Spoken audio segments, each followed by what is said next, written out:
Donc bonjour, résumé du chapitre espèces stables et instables. Alors ce qu'on appelle espèces, ça dans la leçon, c'est soit des atomes, soit des ions, soit des molécules. Hein. Voilà, donc on va trouver les formules des atomes stables, des espèces stables. Alors il faut d'abord faire un rappel. La configuration électronique d'un atome, hein, c'est-à-dire le classement des électrons dans un atome. Hein. Donc voilà, ça c'est important. Hein, la règle pour la structure électronique, d'un atome. Les grands chiffres là représentent les couches électroniques, couche 1, couche 2, couche 3, et les exposants le nombre d'électrons, hein, 2 électrons, 2 électrons, etc. Alors, on va faire un petit rappel. La structure électronique de l'atome de sodium. L'atome de sodium a 11 protons, donc il a 11 électrons, et il faut répartir les 11 électrons. Donc, il faut que la somme ici des électrons fasse 11. Hein. Donc 2 et 6, ça fait 10, et 1, 11. Hein. Voilà, donc on s'arrête. Alors, donc on commence par remplir un S1, un S2, jusqu'à ce qu'il reste plus d'électrons. D'accord. Alors, configuration électronique d'un ion. Alors, par exemple, si on a l'ion Na-, l'ion Na-, il a un électron en plus que l'atome. Donc, il a 12 électrons. Donc, il faut répartir 12 électrons. Hein, donc, 1 S2, donc là, j'en ai mis 2. 2 S2, donc j'en ai mis 4. 2 P6, donc ça fait 10. Et il me reste 2 à mettre, donc 3 S2. Alors maintenant, la règle pour connaître les espèces stables et instables concernant les atomes et les ions. Donc, un atome ou un ion est stable si sa couche de valence est remplie. Donc là, la couche 3 n'est pas remplie. Hein. La couche 3, elle est remplie avec 8 électrons. Hein. 3 S2 et 3 P6. Hein. Il faut les deux. Hein. Donc là, elle est loin d'être remplie. Et là, pareil, elle n'est pas remplie puisque la couche 3P n'est pas remplie. Donc, alors, quand une espèce, ceci est instable. Donc, quand on a une espèce instable, eh bien, cette espèce instable va se transformer en espèce stable. Donc, elle va, elle va réagir avec l'environnement qui est autour d'elle. Si c'est de l'air qui est autour de l'espèce, eh bien, elle va réagir avec l'air. Alors, concrètement, qu'est-ce que ça veut dire réagir avec l'air? Elle va prendre des électrons ou céder des électrons. Donc, pour avoir sa couche, ces deux espèces-là, pour avoir l'atome et l'ion, pour avoir leur couche stable, eh bien, le plus simple, il y a deux possibilités. Soit l'espèce va gagner 7 électrons pour avoir la couche 3 qui a 8 électrons quand elle est saturée. Donc là, elle en a un. Donc, soit elle va gagner 7 électrons, soit elle va en perdre un. En perdant un électron, la couche de valence, la couche externe, devient la couche 2. Voilà. Donc, le transfert d'électrons doit être toujours le plus petit possible. Donc, du coup, le Na va perdre un électron. D'accord, pour avoir sa couche de valence remplie. Et Na- va perdre 2 électrons. Bon, alors si Na perd un électron, eh bien, il va se transformer en ion et ça va être l'ion Na+. D'accord. Si Na- perd 2 électrons, il va se transformer en ion Na+. Hein. Avec un électron en moins, ça fait Na, et encore un électron en moins, ça fait Na+. Donc l'espèce stable, ça va être Na+. On vérifie. Donc Na+ a 10 électrons. On écrit la structure électronique. Donc on a dit que Na était instable, Na- instable, et Na+, on écrit la structure électronique. Donc du coup, c'est comme ceci, avec 10 électrons. Et donc la couche 2 est remplie, donc l'espèce est stable. Voilà ce qu'il faut retenir. Alors on fait un autre exemple avec Cl-, avec Cl. Alors Cl, c'est 17, donc on écrit la structure électronique. Donc là, 2 et 6, ça fait 10, 10, 2 et 5, ça fait 7, ça fait 17.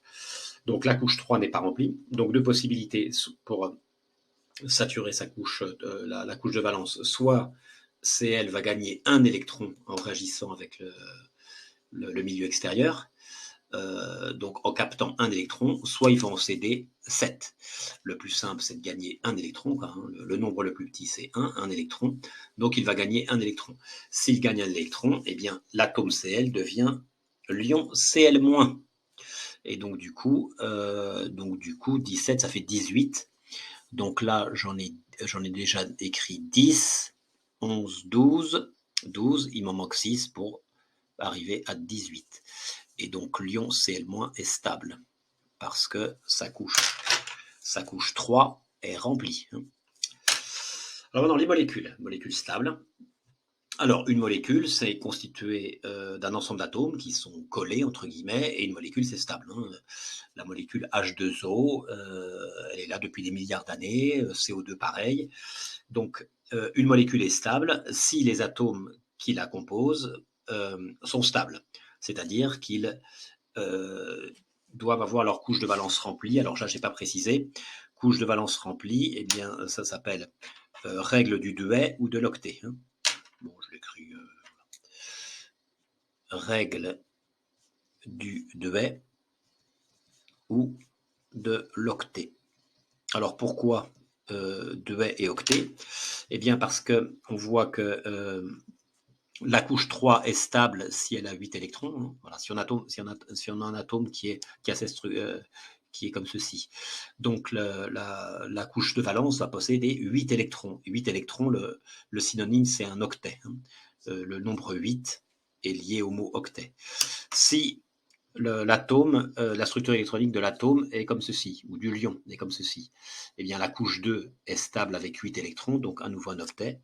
Et si l'espèce étudiée, sa structure électronique, c'est ça, donc la couche 1 est saturée avec 2 électrons, puisqu'il n'y a pas un P, ça s'arrête à un S, elle est saturée à 2 électrons, et ça, on appelle ça un Dewey. Voilà.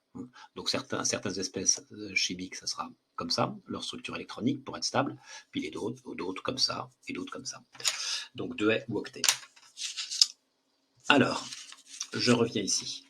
Alors, donc, ce qu'il faut, donc dans une molécule, les atomes qui la composent sont stables. Donc, ils doivent respecter la règle de l'octet.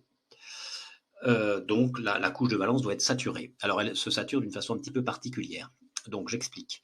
Donc, on écrit d'abord alors, on a une molécule qui contient des atomes d'hydrogène, par exemple. Donc, on cherche donc les atomes d'hydrogène vont former des liaisons. Les atomes sont liés entre eux dans une molécule par des liaisons, et chaque atome fait un certain nombre de liaisons. Donc, il faut d'abord chercher ce nombre de liaisons. Donc, l'atome d'hydrogène a un proton, donc un électron, donc on écrit sa structure électronique, un S. Alors, on dessine son électron de valence, alors on dessine l'atome, et pour dessiner l'atome, on écrit H avec les électrons de valence, donc un électron. Donc là, voilà, H avec un point, c'est le dessin de l'atome. Voilà. Voilà. C'est le dessin de l'atome. On ne dessine pas le noyau. Voilà. Ce qui nous intéresse, c'est les électrons de valence. Donc, un petit point par électron de valence. Alors, cet atome est stable si il capte un électron. Et donc, à côté de lui, il y a d'autres atomes. Donc, il va prendre, entre guillemets, un électron à un autre atome pour saturer sa couche de valence. Donc, cet autre électron, je le dessine en rouge. Voilà. Et alors ça, il faut l'admettre, un électron qui appartient à un atome et un électron qui appartient à un autre atome, ça forme une liaison. Les atomes sont liés, donc ça, il faut l'admettre. Donc, l'atome d'hydrogène forme une liaison. L'atome de carbone, maintenant, quand il est dans un atome. Donc, 6 électrons à répartir, je les ai mis. La couche de valence a 4 électrons, donc je dessine la formule de Lewis de l'atome. Voilà. Pour être stable, il faut saturer sa couche P à 6 électrons, donc il a besoin de 4 électrons qu'il va prendre sur des atomes qui sont à côté de lui dans la molécule. Et ça va former 4 liaisons. Voilà, 4 liaisons. L'atome d'azote, 7 protons, 7 électrons, donc j'ai mis la répartition. Couche de valence, c'est la couche 2, 5 électrons. Donc je représente les 5 électrons de l'atome, bien à côté, comme ça. Pour être stable, cet atome a besoin de 3 électrons qu'il va prendre à d'autres atomes dans la molécule, qu'il va partager en quelque sorte. Voilà. Et donc ça va former 3 liaisons.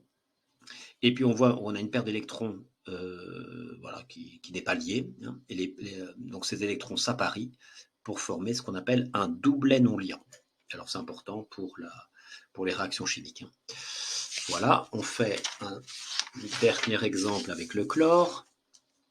Le chlore, 17 protons, 17 électrons. J'ai écrit la structure électronique. La couche de valence, c'est la couche 3, 7 électrons. Donc je dessine Cl avec 7 points. Voilà, c'est 7 électrons de valence. Pour être stable, il faut saturer la couche A6. Donc l'atome de chlore a besoin d'un électron qu'il va prendre dans un atome dans la molécule hein, auquel il appartient, et ceci forme une liaison. Donc l'atome de chlore formera toujours une liaison et 1, 2, 3 doublets non liants. Voilà, donc maintenant, une fois qu'on a fait ça, eh bien, on peut dessiner la molécule. Alors ce dessin, c'est un dessin simplifié, on appelle ça la représentation de Lewis d'une molécule, ou la formule de Lewis de la molécule. Alors NCl3. Donc ce qu'il faut faire, c'est dessiner. Alors on met toujours au centre de la molécule l'atome qui peut former le plus de liaisons. Donc Cl forme une liaison et N forme 3 liaisons. Donc je mets au centre de la molécule N. Et j'ai 3 Cl à côté. Cl, Cl, Cl. Je relie ces atomes pour former une molécule, hein, pour former une structure, une seule structure. Voilà. Et ensuite, je vérifie ma formule de Lewis avec ce que j'ai écrit avant. Alors, Cl forme une liaison, donc chaque atome de chlore forme une liaison, ça c'est bon, mais je dois mettre les 3 doublets non liants. Donc on fait ça pour chaque atome de chlore. Pour l'azote N, on a dit 3 liaisons et un doublet non liant. Donc 3 liaisons, c'est parfait, et il manque le doublet non liant que l'on met là. Ensuite, la molécule HCN. Alors on met au centre de la molécule l'atome qui peut former le plus de liaisons. Eh bien, c'est le carbone avec ses 4 liaisons. Donc on met C ici, et on met N et H autour. On relie pour former une molécule, hein, pour former voilà, des liaisons entre les atomes, hein, puisqu'on a une molécule. Et ensuite, il faut vérifier ce qu'on a écrit. Alors, H, une liaison, c'est bon. Alors là, je ne peux plus rien mettre. Hein, je ne peux pas mettre de double non liant ou d'autres liaisons, je n'ai pas le droit. Hein. H, une liaison. Le carbone, 4 liaisons. Là, il en a 2. Donc, il lui manque 2 liaisons. Et l'azote, il a 3 liaisons, il n'a qu'une liaison. Donc, ce qu'il suffit de faire, c'est rajouter voilà, 2 liaisons comme ça. Alors, on appelle ça une triple liaison. Et maintenant, l'atome de carbone a bien ses 4 liaisons. 1, 2, 3, 4. L'atome d'azote a bien ses 3 liaisons. Et il manque le doublet non liant pour l'atome d'azote, que l'on met comme ceci. Voilà pour le résumé de cette leçon.